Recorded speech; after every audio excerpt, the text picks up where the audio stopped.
Ever find yourself staring at a historical figure, say, one of those warriors in a Renaissance painting, and wonder, were they a mercenary? Interesting question. Well, that's what we're diving deep into today, the world of mercenaries. A world full of intrigue, for sure. We're going way beyond those romanticized soldier of fortune stereotypes to uncover who they really were, how they've shaped history, and why it all still matters in the 21st century. It's a long, complex history. It really is. And we've got some help navigating it today. You provided us with some fascinating excerpts from a Wikipedia article on mercenaries as a starting point, so let's get to it. It's a great place to start, for sure. You'd think defining a mercenary would be simple, but you'd be surprised. That's what I'm here for, to be surprised. Where do we even begin? Well, even something like the Geneva Conventions, a set of treaties that establish standards for humanitarian treatment in war, they don't actually consider mercenaries as legitimate combatants. Oh, really? I didn't know that. It's true. And that has huge ramifications for their protection under international law. Okay, so their legal status is, well, murky, to say the least.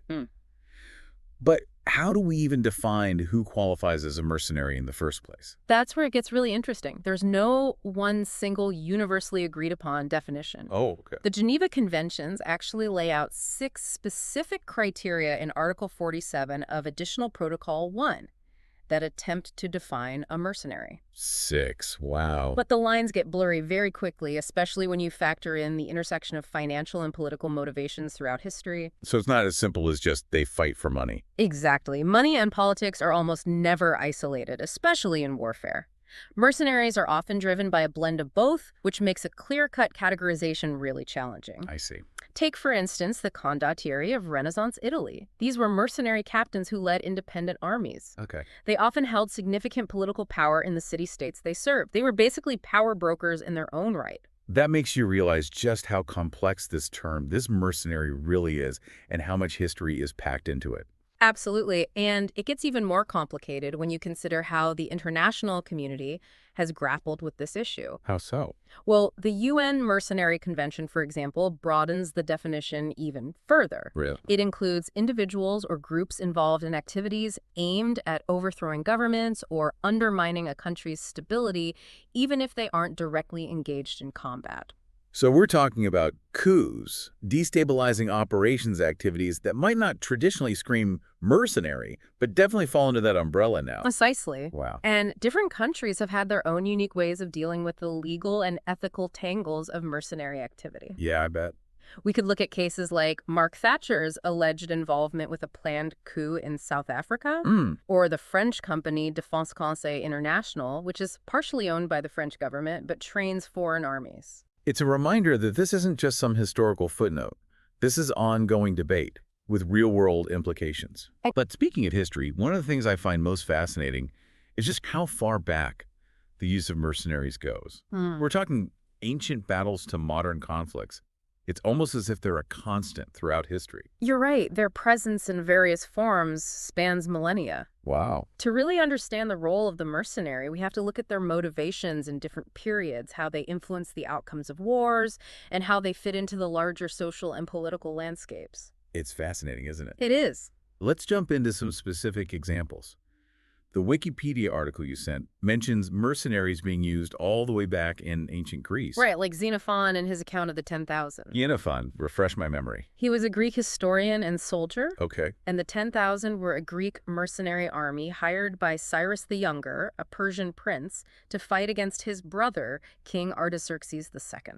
Wait, so we literally have first-hand accounts of mercenary life from thousands of years ago. Exactly, and it's a wild story. Cyrus is killed in battle, leaving these 10,000 Greek mercenaries stranded in the middle of Persia. Oh, no. They had to fight their way back to Greece in a daring fighting retreat, all chronicled by Xenophon, who is actually part of the expedition. Wow, what a story. This wasn't just some detached historical event. It shows us the very real dangers and uncertainties of mercenary life, even back then. It's like something straight out of a movie.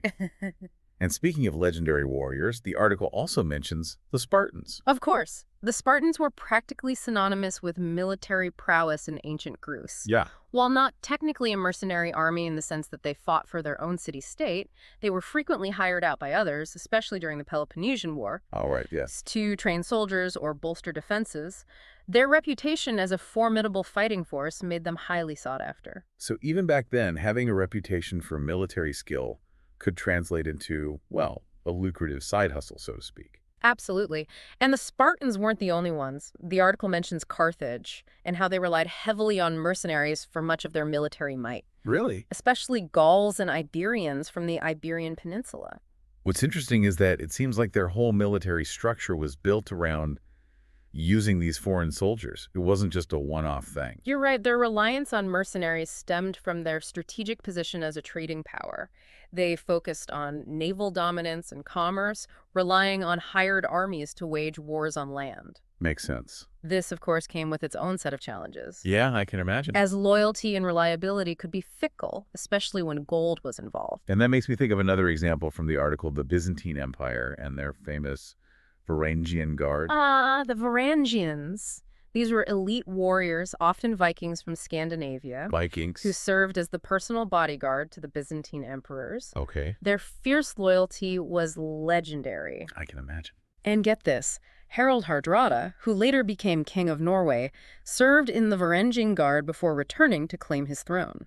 That's incredible. So even someone who would become a king saw the value in serving as a, for lack of a better term, hired sword at one point in their life. It really highlights how even powerful figures were drawn to the wealth and prestige offered by serving a foreign power. Wow. It blurs the lines between mercenary, king, and conqueror. Yeah. And it demonstrates how fluid these categories could be, especially in periods where personal ambition and opportunity often trumped national borders. It really makes you think about the motivations of these individuals, both past and present. And it seems like this theme of shifting loyalties and blurred lines only becomes more pronounced as we move through history. Exactly. As warfare evolves, so too does the role of the mercenary. And nowhere is that more apparent than in medieval Europe with the rise of the free companies. These free companies were basically private armies for hire, right? Precisely. They were independent companies of soldiers, often led by charismatic captains, and they would sell their services to the highest bidder. So during those times when there wasn't constant warfare between kingdoms or empires, Exactly. they would just bounce around Europe, fighting for whoever paid the most. Exactly. And the White Company, led by the Englishman Sir John Hawkwood, is a fascinating example. They were active in 14th century Italy, fighting for various city-states and even the papacy. That's amazing. Imagine being able to play different sides of these conflicts, Yeah. essentially choosing your employer based on who offered the best deal. That was the reality for these companies. They were renowned for their military skills, but also for their ruthlessness and their tendency to, well, switch sides if a better offer came along. It really highlights the kind of transactional nature of warfare in this period. It does. It's like the old saying, my loyalty ends where your money begins. But these free companies also had a huge impact on the way wars were fought, didn't they? They did. Their emergence coincided with a growing demand for professional soldiers, particularly those with specialized skills like archery or siege warfare. Right. Traditional feudal levies just couldn't compete with the level of training and discipline these companies brought to the battlefield. So it's a classic example of how military technology and tactics drive the demand for certain types of soldiers, Yes. even mercenaries. And speaking of specialized troops, the article also mentions the Swiss mercenaries and the German Landsknechts, who were legendary in the 16th century. Yes. Their formations dominated European battlefields for decades. Really? Oh, yeah. They were known for their use of pikes and halberds, fighting in tight, disciplined units that could withstand cavalry charges. But they couldn't withstand the evolution of gunpowder weapons forever, could they? You're right. The rise of arquebuses and artillery in the late 15th and 16th centuries marked a turning point. The Swiss and Landsknechts, despite their skill and discipline, were eventually outmatched by the firepower of these new weapons. It's a stark reminder that even the most formidable warriors can't escape the impact of technological advancements. Right. But what I find really interesting is that even as standing armies became more common in the 17th and 18th centuries, mercenaries didn't just disappear. You'd think the rise of professional standing armies would have made mercenaries obsolete, but that wasn't the case. countries still saw the value in hiring foreign regiments or specialized troops to supplement their own forces. The Wikipedia article gives the example of the Irish Brigade who fought for France and the Scots regiments employed by the Dutch Republic. These were entire units fighting under foreign flags, even as the nature of warfare was shifting. Exactly. It's a fascinating transition period because it shows how the concept of the mercenary was evolving. It wasn't just about individuals selling their sword arms anymore, Right. but entire organized units being contracted for their particular skills. This trend continues today with the private military companies we see operating around the world. Which, by the way, is a whole other deep dive waiting to happen. Oh, absolutely. But it's clear that this shift from individual mercenaries to these larger, more organized units has huge implications for how we understand the modern military landscape. Absolutely. And speaking of the modern landscape, we have to talk about Africa because the 20th and 21st centuries in particular have seen a lot of mercenary activity on the continent. It's a region with a complex history, and often where the lines between mercenary activity, political intrigue, and the legacy of colonialism all seem to intersect. You've hit the nail on the head. There are so many factors at play in Africa, from Cold War proxy conflicts to resource competition to weak or unstable governments, Right. that created a breeding ground for mercenary involvement. The Wikipedia article you sent mentions some pretty colorful characters from this period, like Frederick Russell Burnham. Oh, right. Yes. This guy was more of a scout and adventurer than a traditional soldier, but he fought in the Second Matabele War in southern Africa and even influenced Robert Baden-Powell, the founder of the Boy Scouts. Really? I didn't realize that connection. Yeah. Burnham represents that archetype of, like, the rugged individualist drawn to adventure and danger in equal measure. It's true. His story captures that spirit of exploration and exploitation that often characterized this era. Yes. And then there's Mike Hoare, who led a mercenary unit called 5 Commando during the Congo crisis in the 1960s. Hoare's story is like something straight out of an action movie. I know, right? From fighting in the Congo to attempting a coup in the Seychelles, his life was full of daring exploits and, well, questionable morals. Yeah. His exploits really highlight the blurred lines between mercenary activity and outright adventurism that characterized this period. Yeah. And let's not forget Bob Denard, who's often called the king of mercenaries. Oh, right, yes. He was involved in various coups and conflicts in Africa, particularly in the Comoros Islands, where he basically became a power broker, installing and deposing presidents. Denard's career really epitomizes that neo-colonial aspect of mercenary involvement in Africa. He wasn't just a hired gun, he was a kingmaker, exploiting instability for his own gain. Wow. His story raises complex questions about sovereignty, intervention, and the legacy of colonialism. It's a reminder that the mercenary world isn't just about guns and money. It's intertwined with these larger political and historical forces. Exactly. And then we have figures like Neil Ellis, a skilled pilot who fought in Sierra Leone during the Civil War. Ellis represents an interesting bridge between those classic mercenary figures of the past and the more modern era of private military companies. How so? Well, he was a former soldier who used his skills as a pilot to fight in conflicts. But he also embodied that shift towards a more professionalized and corporate approach to mercenary activity. It's like a direct line from those soldiers of fortune we talked about earlier to the highly trained private contractors we see in conflict zones today. Yeah. And speaking of which, the rise of PMCs represents a significant shift in the landscape of modern warfare, doesn't it? It does. PMCs are essentially private companies that provide military and security services. Often to governments, but also to corporations and even individuals. And they become incredibly controversial. Right, absolutely. There are huge ethical and legal debates surrounding their use and accountability. Absolutely. PMCs operate in this gray zone between traditional military forces and private entities, which raises all sorts of questions about transparency, oversight, and the very nature of warfare. And the Wikipedia article you provided touches on some of the most prominent examples, like Executive Outcomes, who operated in Angola and Sierra Leone in the 1990s. Executive Outcomes is a textbook example of a PMC that achieved significant military success, but also raised serious ethical concerns.